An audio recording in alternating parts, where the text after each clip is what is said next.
Mr. Birming. Mr. Birming is the fuel cell guy. Alexander over there. He's the only Anglo-Saxon person probably here. All the other guys, they're trying to speak English.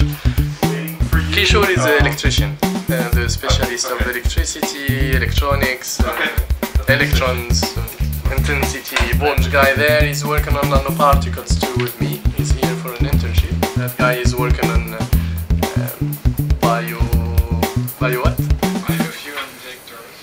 bioinjectors. Peak and peak plus nanoparticles, we both do DSC measurements, intensity modulus measurements.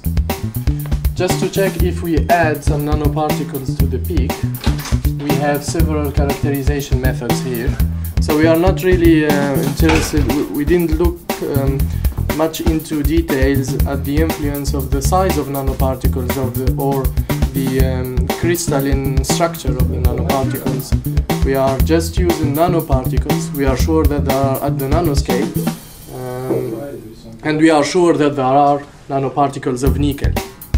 And then we make these comparisons: peak plus nanoparticles versus peak only. This is our lab. Please.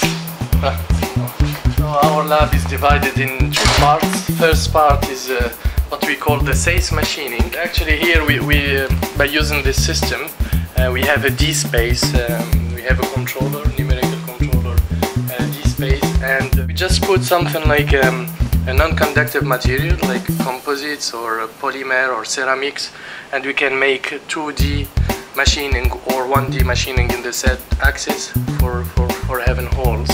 An example, something like this, so we can make almost perfect holes or 2D channels over there. So everything here is called nano, or the nano part of the lab. Yeah?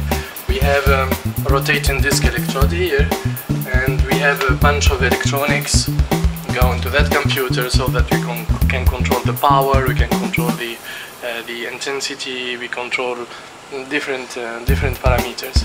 We are using this too.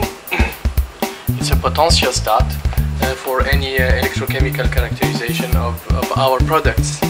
The products we are having is by using this machine, and it turns here to create nanoparticles. The process that we use is called electrochemical discharges. So this is the idea. How do we manufacture nanoparticles is by using a very simple process like this, connected to computer. Everything is controlled. That's all. A quick experiment, I don't know, here. So this is how it looks like. It is like a very simple method to fabricate nanoparticles. Here the counter electrode is stainless steel, the working electrode is made of nickel, and the solution is NaOH, 30% in mass. These are our chemicals, a lot of chemicals. We use a lot of material from here. Very simple material, not complicated and very cheap, like potassium chloride, NaOH, sodium chloride. You know, we don't have a very sophisticated chemicals, and everything works perfect with these chemicals. Yeah. The electronic part is done by an electrical engineer working with us. He's a researcher too. His name is Kishore, and he's a specialist of all this. I am working more on the control, so by programming C++ or MATLAB or other softwares.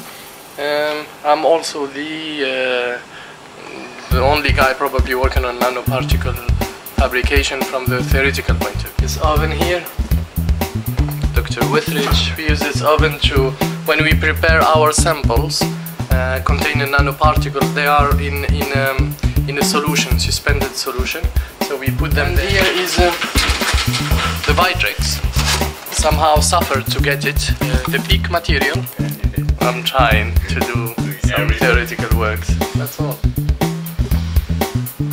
Why we succeed on that project is because we have a nice view over there.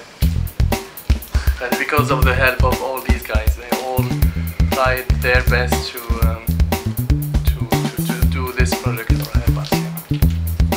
That's it.